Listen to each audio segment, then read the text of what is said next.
الحمد لله الذي أنعمنا بنعمة الإيمان والإسلام وعلمنا آيات القرآن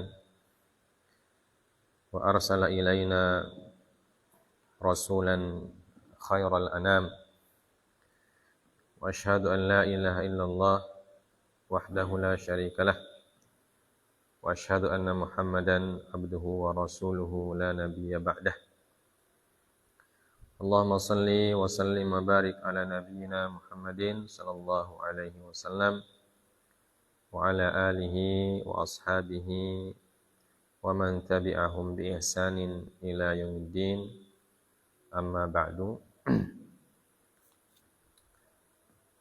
اللهم إنا نسألك علما نافعا ورزقا واسعا طيبا وعملا متقبلا. Segala puja dan puji kita panjatkan kehadirat Allah Subhanahu wa taala atas segala limpahan karunia yang diberikan kepada kita sekalian, sehingga pada malam hari ini, di malam Jumat, malam yang merupakan induk dari semua malam, ya, Sayyidul Ayyam. Jumat adalah induk hari dan malam Jumat adalah induk malamnya. Salawat dan salam kita sampaikan juga kepada Nabi kita Nabiullah Muhammad sallallahu alaihi wasallam yang telah mengajarkan kepada kita ayat-ayat Al-Quran, menjalankan atau mencontohkan kepada kita bagaimana cara mengamalkan ayat-ayat tersebut, sekaligus menunjukkan kepada kita jalan yang benar, jalan yang diridhoi oleh Allah Subhanahu wa taala. Ya. Kita akan lanjut pelajaran kita dalam kitab Kifayatul Akhyar.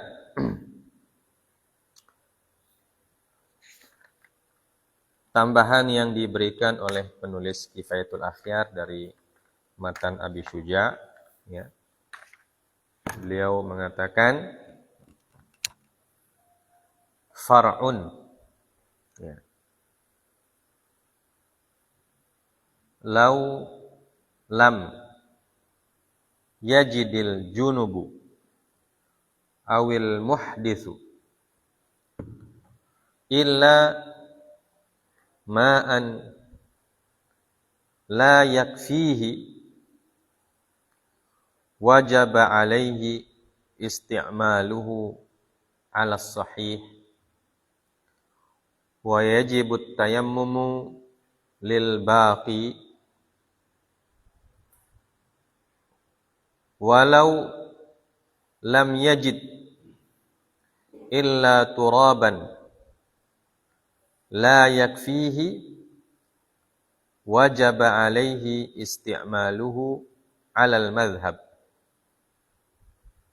wa kadzalika wa kadza law kana alaihi najasatun fawajada minal ma'i ma yaghsilu ba'daha wajaba ghasluhu 'alal madhhab falau kana muhdithan aw junuban aw 'alaihi najasatun wa wajada ma yakfi ahadahuma ghasala an-najasata thumma tayammama li'anna an-najasata la budda laha. Jadi ini far'un atau perkara cabang atau tema cabang yang tidak disebutkan dalam Matan Abi Syuja. Ya. Beliau mengatakan lau lam yajid al-junubu awil muhdithu seandainya belum mendapatkan oleh seorang junub atau seorang yang berhadas illa ma'an, kecuali air, la yakfihi, yang tidak mencukupinya, wajaba alaihi isti'maluhu ala sahih wa yajibut tayammumu lil baqi. Maka dia wajib menggunakan air yang tidak cukup tersebut untuk bersuci ala sahih, dalam pendapat yang sahih, ya. Dan wajib baginya tayammum untuk yang selebihnya, ya. Jadi orang junub atau muhdits, dia tidak mendapatkan air kecuali sedikit sekali dan tidak cukup. Ya, misalnya kalau junub misalnya, ya, kita dapat air cuma sedikit, ya, tidak cukup untuk junub. Ya, junub itu kan paling minimal air yang digunakan seperti Rasulullah SAW satu sa', ya, paling minimal satu sa'. Nah, kita dapat cuma setengah sa', setengah gantang. Ya, setengah gantang itu, pernah lihat sa' ya? Pernah lihat bentuk sa'? Ya. Sa' itu seperti liter, ya, tapi dia panjang mungkin sekitar sebegitu. Ya, namanya sa'. Kalau dulu terbuat dari kayu. Nah, kalau sekarang ada yang terbuat dari apa? Seng atau stainless. Ya. Segitu DP panjang, kurang lebih. Ya. Besarnya sebegitu, kurang lebih. Ya. Jadi panjang segitu, besar segitu, kurang lebih. Nah, itu cukup untuk mandi junub. Ya. Tapi kalau kita dapatkan air kurang dari itu, tidak cukup, ya, otomatis tidak cukup untuk mandi junub. Nah, bagaimana caranya kita bersuci? Maka di dalam kitab ini disebutkan dia wajib menggunakan air yang sedikit itu, ya. Setelah itu dia tayamum, ya. Setelah dia tayamum, ya. Nah, begitu juga kalau wudu berhadas, hadas kecil, kita dapat air cuma setengah gelas, setengah gelas air kemasan misalnya. Nah, itu air kemasan juga ada pada akhir-akhir ini ada yang ya, nanti kita sebutkan juga ada masalahnya.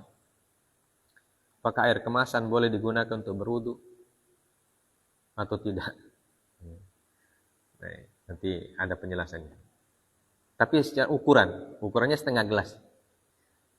Kalau setengah gelas tidak cukup untuk wudu. Ya, kalau satu gelas masih boleh. Tapi kalau setengah gelas. Nah, begitu juga caranya kita wudu, bagian yang boleh atau bagian yang bisa dicuci oleh air itu, selebihnya di tayamum.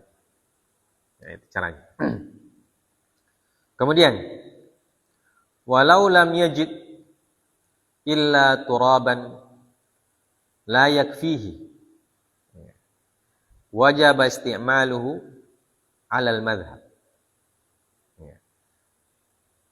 Dan juga apabila dia tidak menemukan kecuali sedikit tanah atau sedikit debu. Ya, kalau tanah kan banyak, tapi debu, ya, karena yang dipakai berwudu atau bertayamum itu debu, bukan pecek, ya, bukan pecek, bukan tanah becek, tapi debu. Debu otomatis harus kering. Nah, kalau di kita Pada musim hujan susah cari debu. Ya. Karena tanah pada basah semua. Ya. Dan debunya juga harus debu yang suci.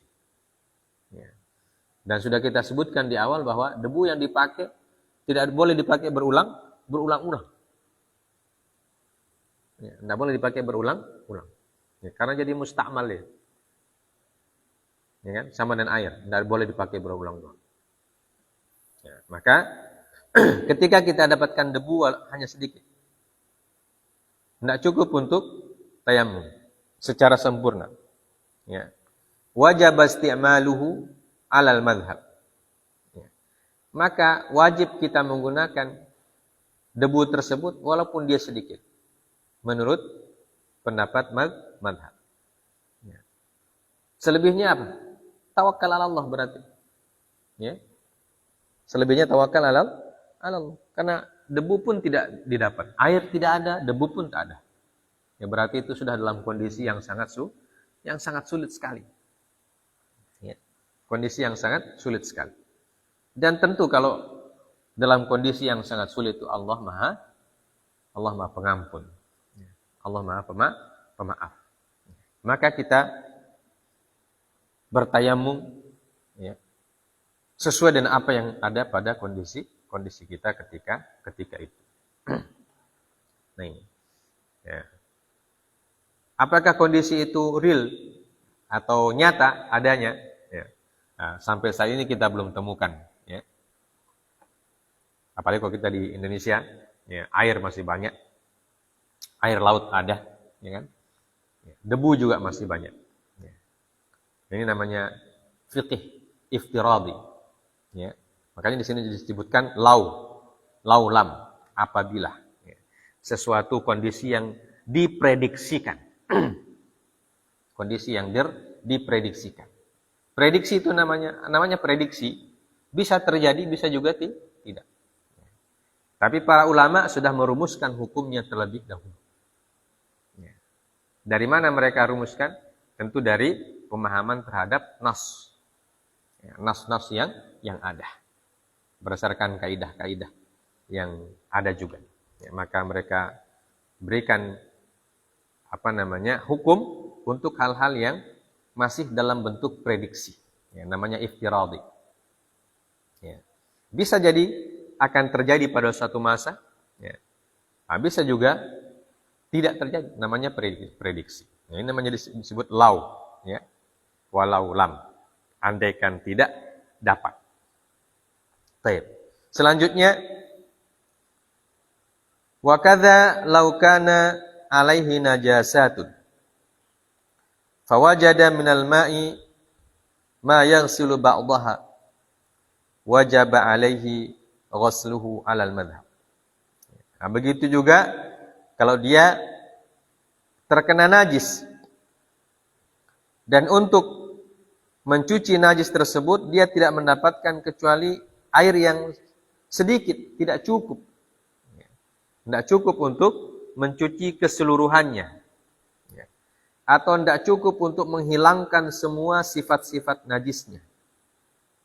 Ya. Maka wajib dicuci dengan air yang ada itu sesuai dengan kondisi.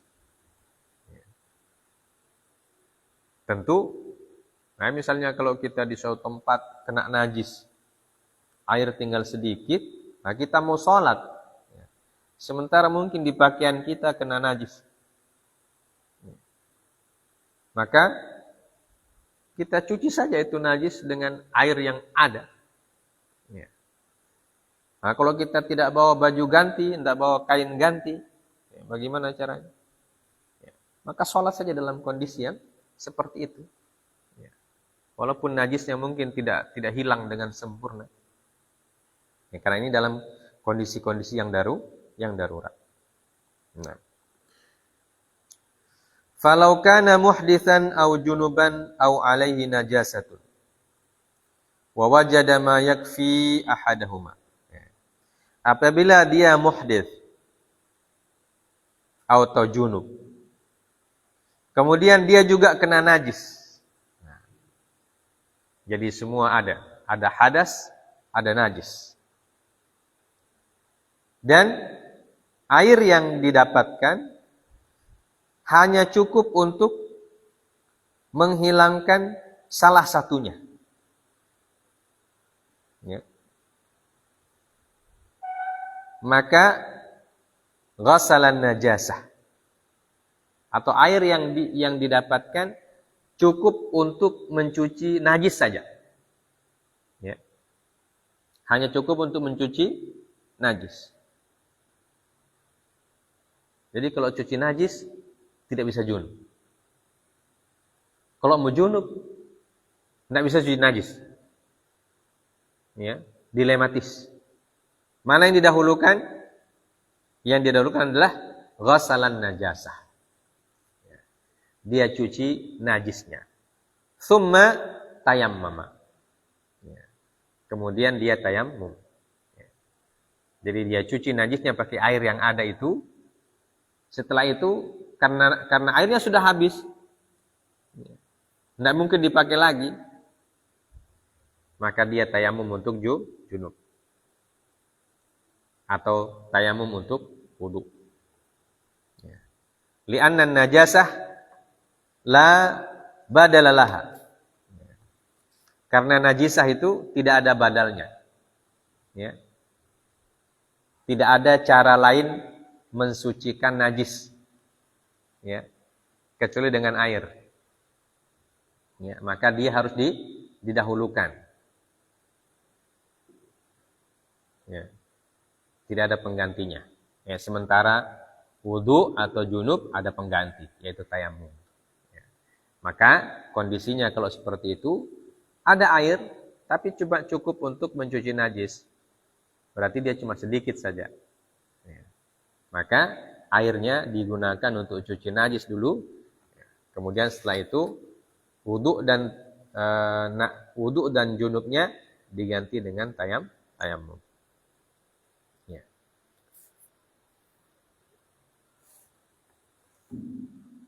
Kemudian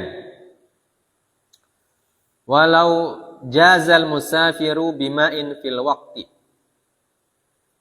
falam yatawadda minhu falamma ba'uda anhu tayammama wa shalla jaza wala i'adata alaihi alal madhab. Andaikan seorang musafir dalam perjalanannya itu, ya, dia melewati sumber air,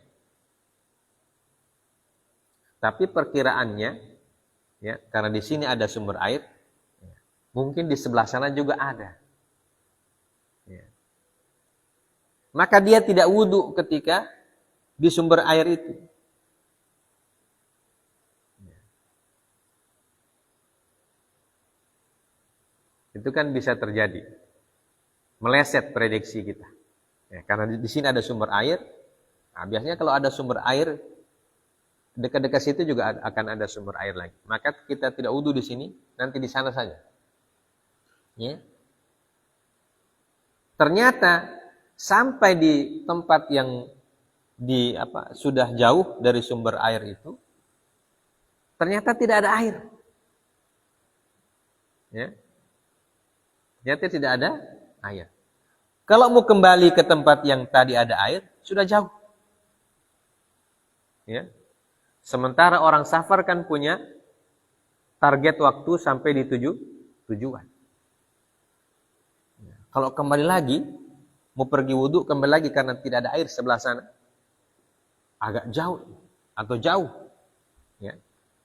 Maka apa yang disebutkan? Tayammama wa shalla jaza wala i'adata alaihi al-madhab. Ya.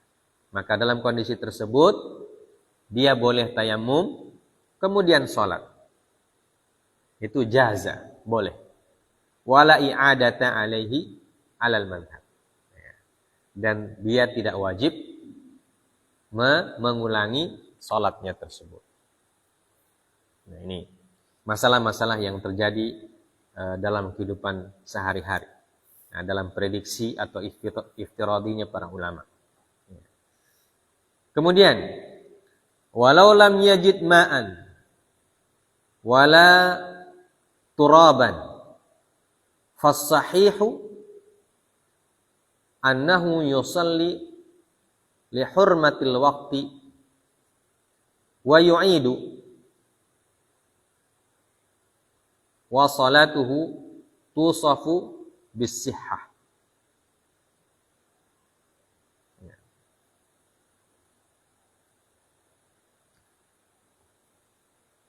Apabila dia tidak mendapatkan air, tidak juga mendapatkan debu. Jadi ini sudah kondisi yang sangat sulit sekali. Tidak ada air, tidak ada debu. Entah di mana orang ini tinggal. Tidak ada air, tidak ada debu deh.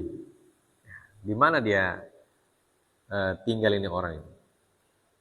Ya. Kemudian sudah masuk waktu. Sudah masuk waktu, dia sudah cari air tidak dapat, cari debu pun tak dapat. Nah, ini orang susah sekali. Ya. Maka bagaimana caranya?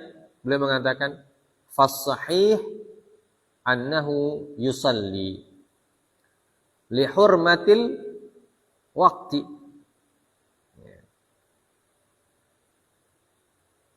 Maka dia sholat saja dalam kondisi tidak wudhu dan tidak tayamum itu. Karena tidak ada semua. Ya. Jadi tidak ada alasan untuk tidak sholat. Untuk menghormati waktu sholat yang dihadapi. Ya. Wa yu'idu. Ya. Tetapi nanti kalau dia dapat air, dia ulangi kembali. Ya, dia ulangi kembali. Wa salatuhu tusafu bis-sihhah. Ya. Walaupun salatnya itu dihitung sah. Ya. Jadi salatnya dihitung sah, tetapi kalau dia dapat air, dia harus ulangi kembali. Ya. Artinya, kalau tidak dapat air dan tidak dapat debu juga, maka sudah selesai. Kewajiban sudah gugur kewajibannya. Ya. Fa idza qadira 'alal ma'i a'ada wa in qadira 'alat turabi fahal yu'id. Nazar. Ya. In qadira 'alaihi fi mawdi'in yasqutu bihi al-qada' a'ada wa illa fala yu'id idla faidata fi salatin bitayammumi tu'adu bal fi kalami ba'dihim ma yaqtadi adamul jawaz. Ada pertanyaan yang muncul. Apabila dia mendapatkan air setelah sholat tadi, seperti yang kita sebutkan, ya, ketika dia tidak dapat air, tidak dapat tayamum, dia sholat. Ya. Kemudian jalan lagi, ternyata ada air, maka dia wudhu. Apakah dia ulangi sholatnya? Dia ulangi sholatnya. Nah, bagaimana kalau dia tidak dapat air, cuma dapat debu saja? Kalau dapat debu tentu tayamum. Tapi apakah dia ulangi sholatnya dengan tayamum ataukah tidak? Ya, fihi nazar. Nah, di sini ada khilaf. Ya.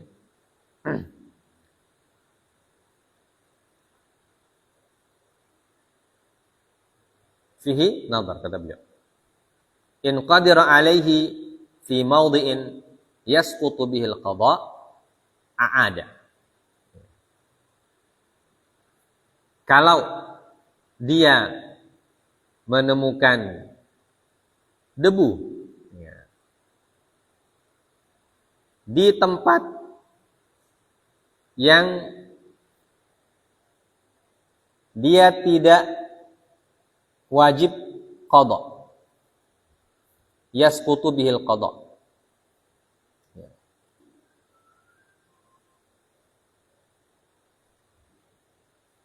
Dia mendapatkan debu di tempat yang dia tidak wajib qada. Apa maksudnya?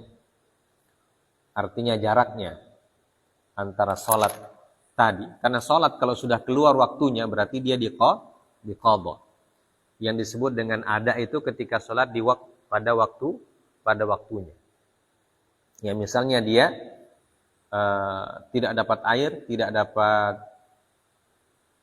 debu, ya. Waktu sholatnya masih cukup lumayan. Ya. Maka dia sholat untuk menghormati waktu itu dia sholat saja. Ya. Paham ya? Dia sholat saja di situ. Karena dia sudah berusaha mencari tapi ternyata tidak dapat. Perhitungan dia sudah tidak ada ini. Ya. Sementara sholat sudah mungkin sampai di pertengahan waktunya misalnya. Dia putuskan untuk sholat saja. Tidak pakai wudu, tidak pakai tayamum. Tujuannya apa? Untuk menghormati waktu sholat. Gitu ya? Nah, setelah dia sholat, dia melanjutkan perjalanan. Dia lanjut perjalanan. Ternyata beberapa saat sebelum waktu itu keluar, ya, sebelum waktu sholat keluar, dia dapat debu. Ya, dia dapat debu. Maka dia tayamum di situ. Apakah dia wajib mengulangi sholat yang tadi dia sudah sholat atau tidak? Ya, maka sebagian mengatakan dia harus mengulanginya kalau yasqutu bihil qada. Kalau memang waktu yang dia dapatkan untuk sholat itu bisa menyebabkan dia tidak mengqadha. Paham ya? Paham? Artinya waktunya belum keluar. Masih dalam waktunya. Misalnya sholat zuhur. Ya. Sholat zuhur kan mulai jam 12 misalnya. Nanti selesai jam berapa? Selesai zuhur mungkin jam 3 lah. Ya, jadi 1, 2, 3. 3 jam waktu zuhur. Ya. Dia sholat jam 2. Karena dari jam 12 sampai jam 2 dia cari air tidak dapat. Dia cari debu juga tidak dapat. Maka dia putuskan untuk sholat saja jam 2 itu. Untuk menghormati waktu zuhur. Paham ya? Setelah dia sholat, dia lanjutkan lagi perjalanannya. Nah, jam 3 kurang 5 menit, karena jam 3 sudah habis waktu zuhur. Jam 3 kurang 5 menit, atau kurang 3 menit. Ternyata dia dapat debu, tidak dapat air, cuma dapat debu. Paham ya? Otomatis dia tayamum. Nah, apakah sholat yang tadi dia mau ulang atau tidak? Paham ya? Paham gambarannya? Nah, di sini disebutkan in qadira alaihi fi mawdi'in yasqutu bihil qada a'ada. Ya. Kalau dia menemukan debu itu ya, di waktu atau dalam kondisi dia tidak wajib qada. Jadi masih ada waktu zuhur tadi, walaupun mungkin cuma 3 menit saja.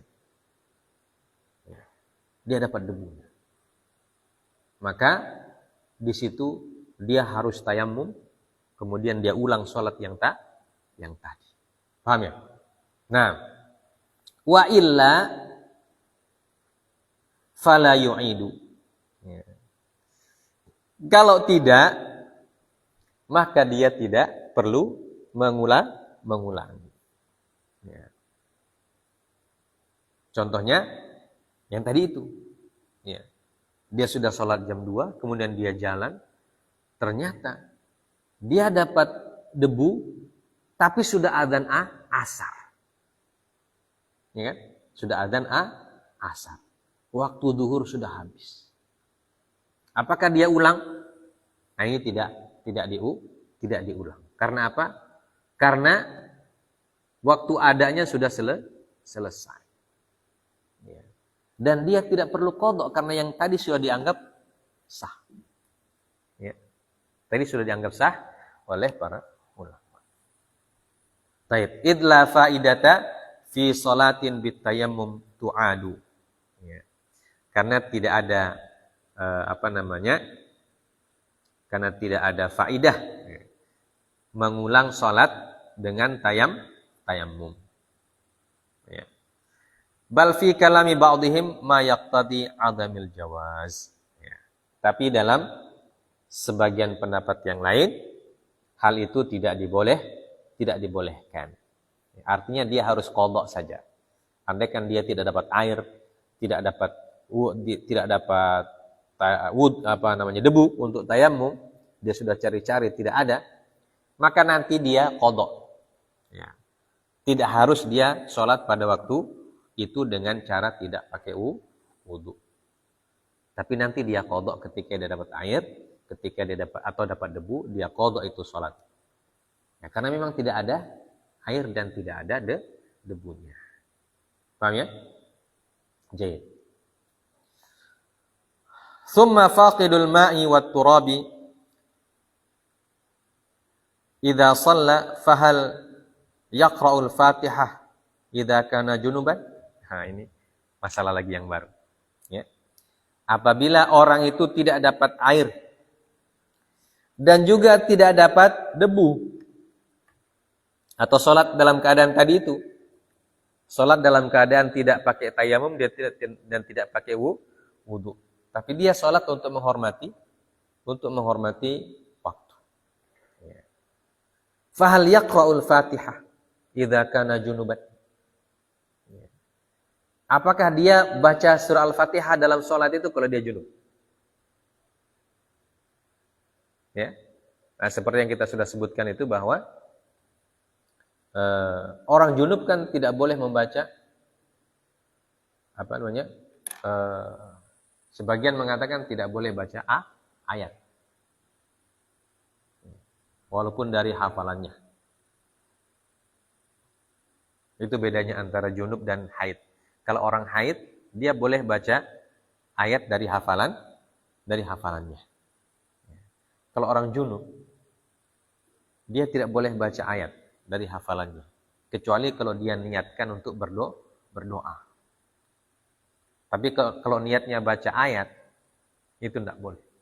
Ini disebutkan. Idza kana junuban hal yaqra'ul Fatihah? Muqtadha kalamir Rafi'i fi bab tayammum annahu la yaqra'uha. Wa ya'ti bidzikri wa tabi'ahu Nawawi. Ya.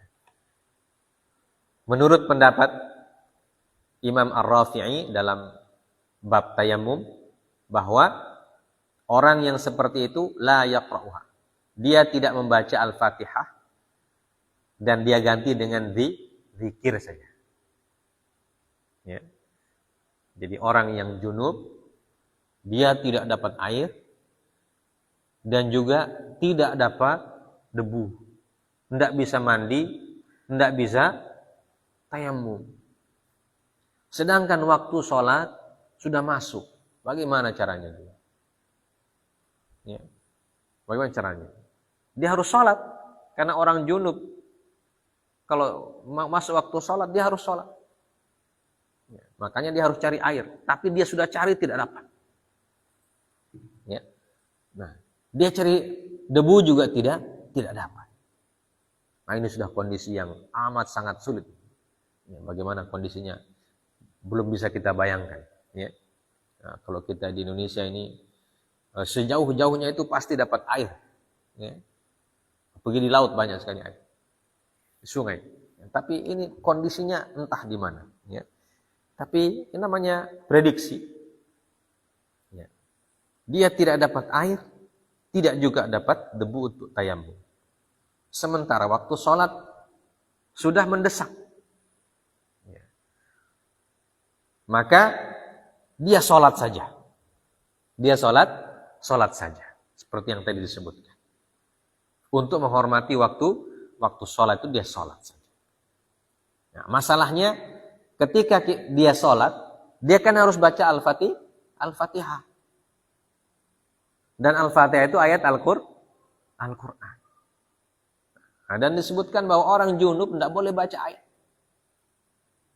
Bagaimana caranya? Tidak boleh dia baca ayat. Walaupun dari hafalan, menurut sebagian para ulama. Karena itu orang junub itu harus cepat mandi. Supaya dia cepat bisa baca ayat. Maka kata Imam Ar-Rafi'i, dia tidak membaca Al-Fatihah dan dia ganti dengan zikir saja. Ya, zikir apa saja? Subhanallah, subhanallah, subhanallah gitu. Ya. Allah Akbar, Allah Akbar. Entah apa zikir yang dia inginkan. Ya. Wa tabi'ahun Nawawi. Ya. Dan pendapat ini diikuti oleh Imam Nawawi, akan tetapi dalam pendapat yang lain, lakin sahhahan Nawawi fi babil ghusli annahu yajibu alaihi an yaqra'aha. Ya. Jadi pendapat Imam Nawawi ada dua. Yang pertama, beliau mengikuti Imam Ar-Rafi'i dengan mengatakan tidak membaca Al-Fatihah, cuma diganti dengan zikir saja.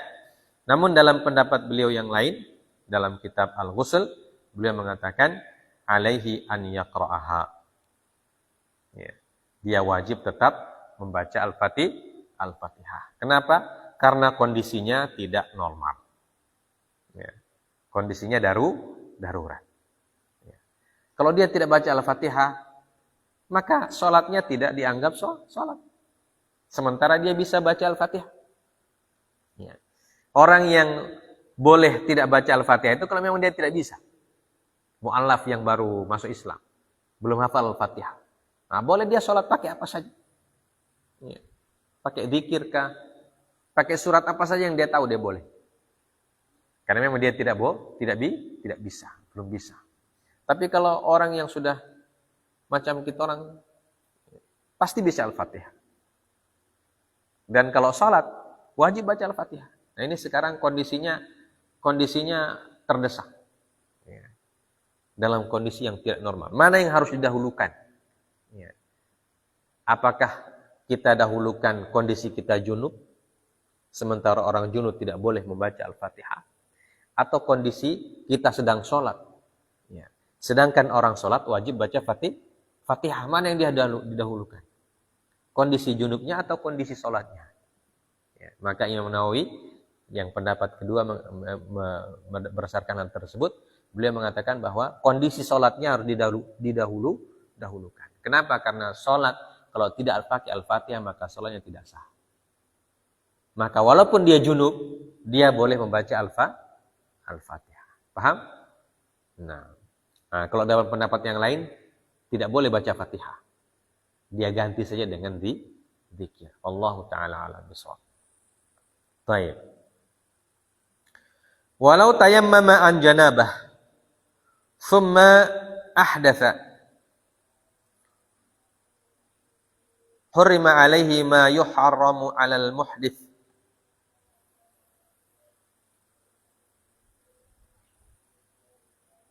wala tahrumul qira'atu wala labthu fil masjid. Ya. Apabila seorang yang bertayamum dari junub, ya, dia tayamum dari junub. Setelah dia tayamum, dia sholat misalnya.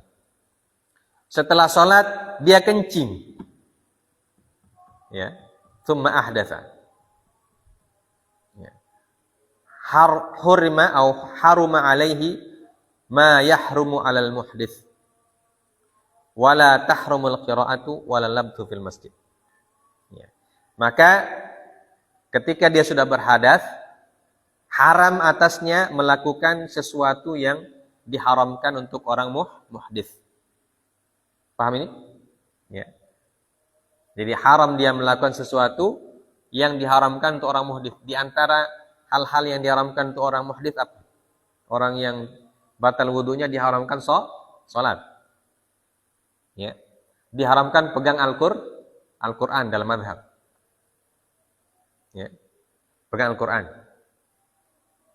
Ya. Tetapi kata beliau, wala tahrumul qira'ah. Ya. Tidak haram qira'ah. Membaca. Yang tadi kita sebutkan, orang junub diharamkan membaca Al-Quran, walaupun dari hafalannya. Ya. Kalau pegang jelas, kalau pegang jelas tidak boleh. Nah, kalau dia sudah tayamum, kemudian berhadas lagi, maka yang tidak boleh baginya memegang. Tapi membaca boleh. Paham? Itu bedanya. Orang yang junub, kemudian tayamum, kemudian batal. Ya. Dia berhadas, dia kencing atau dia kentut. Ya. Maka dia diberikan beberapa keringanan. Pertama keringanannya, la tahrumul qiraah. Dia tidak diharamkan kepadanya al-qiraah, membaca. Membaca Al-Quran maksudnya. Membaca Al-Quran bagi dia tidak dilarang. Walal labthu fil masjid. Begitu juga tidak diharamkan untuk tinggal di masjid. Padahal kalau orang yang junub sebelum dia mandi itu tidak boleh tinggal di masjid illa abiri sabil. Ya, kecuali hanya lewat saja. Al-mukthu artinya duduk, tinggal atau di masjid lama, namanya al-mukth. Maka itu tidak boleh untuk orang junub sebelum dia bersuci.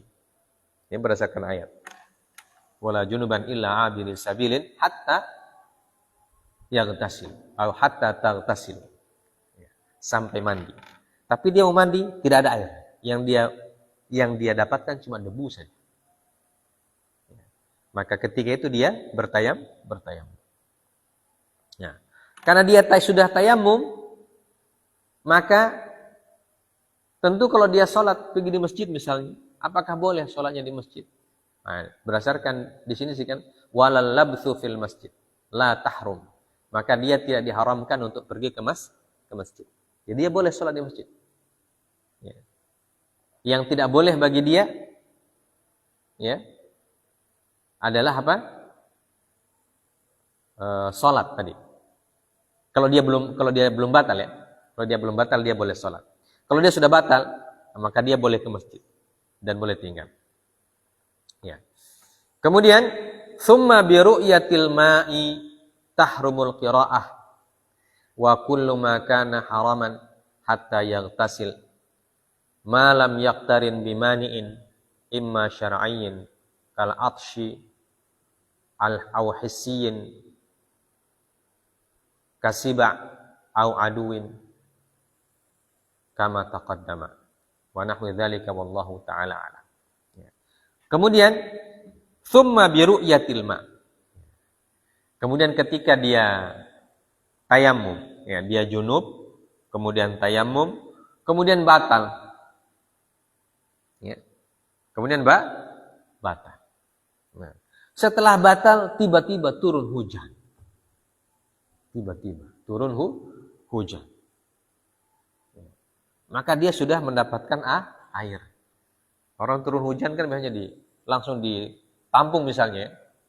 Ya, biasanya orang kalau tidak dapat air lama kemudian turun hujan, langsung otaknya apa? Cari tempat air, langsung tampung itu. Ya, biasanya begitu. Ya, itu naluri saja. Ya. Maka apa yang terjadi? Tahrumul qira'atu. Ya. Wa kullu ma kana haraman hatta yaghtasila. Ya. Maka otomatis hukum yang tadi, yang mana? Hukum yang boleh baca Quran, boleh tinggal di masjid, itu langsung berubah. Ya. Paham yang tadi? Tadi kan dia junub, kemudian dia tayamum, begitu setelah dia tayamum dia batal. Ya. Nah, kalau dia batal, ada hal-hal yang tidak boleh bagi dia kerjakan, seperti sholat tidak boleh, ya, memegang mushaf tidak boleh, ya. Tapi qiraah boleh, tinggal di masjid boleh. Ya. Nah, ketika setelah misalnya dia qiraah, ya, pada saat qiraah turun hujan, otomatis ada air. Maka langsung tidak boleh itu qiraah itu. Langsung tidak boleh. Begitu juga tinggal di masjid langsung tidak boleh. Hatta apa? Hatta yaghtasil, sampai dia mandi. Jadi dia kalau habis tadi sebelum hujan dia ada di masjid dengan tayamum yang tadi dia buat, dia batal, kemudian dia pergi ke masjid, ya, dia istirahat di masjid, ya. Begitu turun hujan dia harus keluar, ya, karena jadi tidak boleh, ya. Wa kullu ma kana haraman, ya. Maka haram baginya untuk melakukan semua hal-hal yang diharamkan bagi orang yang junub, hatta yaghtasil, ya, sampai dia mandi dulu. Mandi dengan air yang secukupnya yang dia dapatkan itu. Dari air hujan itu misalnya. Ya. Malam yaktarin bimani. Ya. Selama tidak ada penghalang. Ya. Penghalangnya apa? Imma syar'iyyin au hissiyyin. Ya. Penghalangnya bisa syar'i, bisa hissi. Ya. Kal atsh. Syar'i misalnya haus. Ya. Kehausan. Dia tampung air hujan, tapi yang dia dapat cukup untuk minum saja. Tidak cukup untuk mandi. Nah, ini masalah juga ini. Dia sudah coba tampung itu air hujan itu. Tapi karena mungkin hujannya tidak terlalu deras. Ya, dia dapat cuma 1 gelas. Tidak cukup untuk junub. Dan sementara dia juga kehausan. Maka hanya cukup untuk minum. Ya, berarti itu termasuk penghalang dari hukum yang kedua. Hukum yang tidak boleh. Paham ya? Au hissiyin. Atau penghalang yang hissi, indrawi. Seperti sibak. Nah, ketika dia tampung air, tiba-tiba datang ular kobra di situ. Kalau dia ambil itu air, dia dipatok ular kobra. Ya. Tiba-tiba saja ini. Kan kita tidak tahu kondisinya ya. Ya, ini iftiradi, prediksi saja. Dia sudah tampung airnya. Nah, tiba-tiba ada sibak, ada binatang buas yang juga ingin minum air itu. Ya. Entah datang dari mana, harimau misalnya. Yang juga minum, atau serigala yang minum air yang dia tampung itu. Hanya dia tidak jadi ambil air, padahal dia sudah bertampung. Ya. Maka itu termasuk mani. Termasuk mani hissi, ya. Penghalang yang sifatnya hissi. Au aduin, atau tiba-tiba datang musuh, yang juga musuh itu ingin cari air juga. Sementara dia bawa pedang. Kamu ambil air yang kamu tampung ya, dapat pedang. Terpaksa mundur. Nah itu kata beliau, ini termasuk mani atau penghalang yang menyebabkan hukum yang tadi masih berlaku, yaitu bolehnya qiraah dan bolehnya tinggal di masjid dengan tayamum yang tadi. Masalah wajadal musafiru ala tariqi khabiyatan musballatan lisyurb la yajuzu lahu an yatawadda'a min wa yatayammam li'annaha innama tudha lisyurbi kadza dzakarahu al-mutawalli war-royani wa naqalahu anil ashab wallahu a'lam. Ini masalah yang tadi kita sebutkan.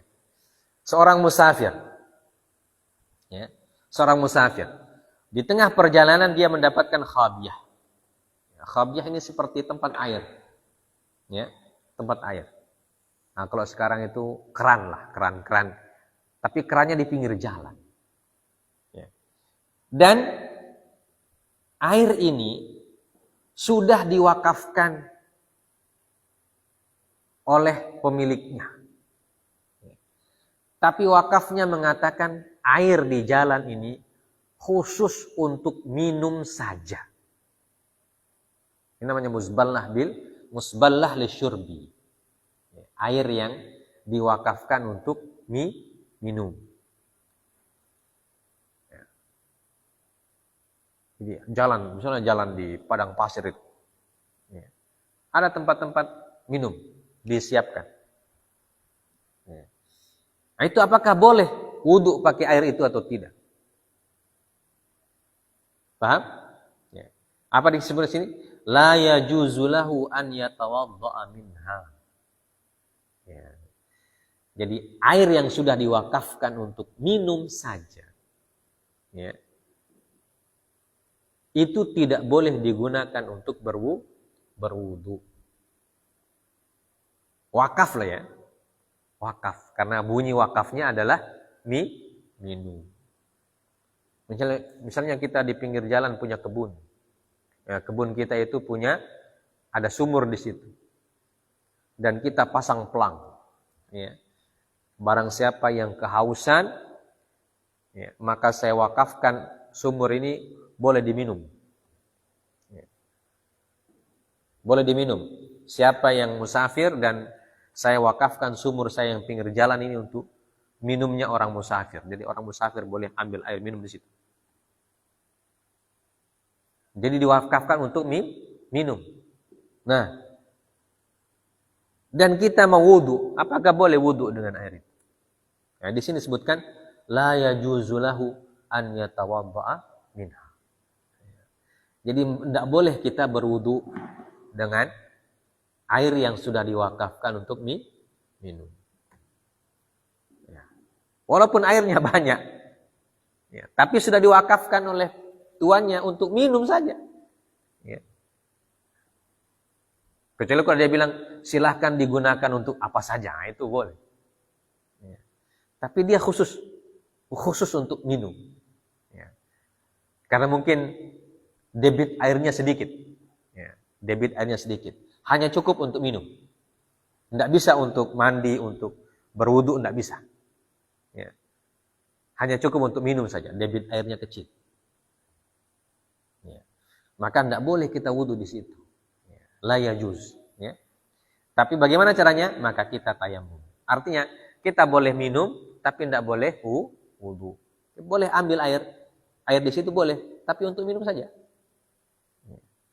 Nah, kalau kita mau sholat, tayamum. Li'annaha tudha' lisyurbi. Karena air itu sudah diwakafkan untuk minum. Ya. Seperti itulah yang disebutkan oleh Imam Al-Mutawalli dan Imam Ar-Rayani wa naqalahu 'anil ashab. Dan Imam Ar-Rayani menukilkan pendapat ini dari al-ashab, dari murid-muridnya Imam Asy-Syafi'i rahimahullah. Dan Imam Al-Mutawalli namanya adalah Abu Sa'id Abdurrahman bin Ma'mun An-Naisaburi. Ya. Pengarang kitab At-Tatimmah. Beliau belajar fiqih di Maru dari Syekh Al-Ghawrani. Ya. Dan juga kepada Al-Qadhi Husain Bimaril Ward, kepada Qadhi Husain. Beliau juga belajar di Bukhara kepada Abi Sahal Al-Abjuri. Beliau orang yang faqih, usuli, dan paham tentang khilaf. Ya, ini Imam Al-Mutawalli. Nah, itu pendapat beliau bahwa masalah terakhir dari masalah tayamum adalah apabila kita mendapatkan di jalan air tetapi sudah diwakafkan untuk minum. Hanya untuk minum saja diwakafkan. Maka kita tidak boleh menggunakan air tersebut untuk berwudu. Ya, karena kalau kita menggunakan untuk berwudu berarti kita menggunakannya melenceng dari niat orang yang mewakafkan. Ya, pemanfaatannya melenceng dari niat wakaf. Ya, karena wakaf itu adalah yang diberikan adalah manfaat. Ya. Yang diberikan manfaatnya. Maka manfaat yang diberikan adalah untuk minum, maka sesuai dengan apa yang diniatkan oleh orang yang mewakafkan. Nah, baik.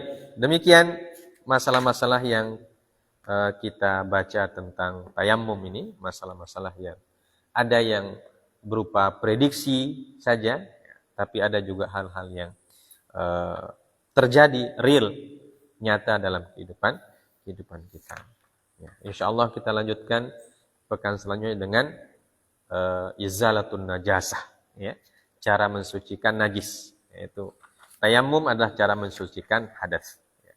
Berarti kita sudah selesai dari sebab bersuci yang pertama, yaitu adanya hadas, raf'ul hadas. Kita akan masuk ke sebab bersuci yang kedua, yaitu ghuslun najasah, atau izalatun najasah. Kalau hadas namanya raf'ul hadas. Kalau najis istilahnya izalah, izalatun najasah, menghilangkan najis. Bagaimana cara menghilangkan najis? Insyaallah kita lanjutkan pada pertemuan yang akan datang. Subhanakallahumma bihamdik asyhadu an la ilaha illa anta astaghfiruka wa atubu ilaik. Wassallallahu ala nabiyyina Muhammad wa ala alihi wasallam. Wa akhiru da'wana alhamdulillahirabbil alamin. Assalamualaikum warahmatullahi wabarakatuh.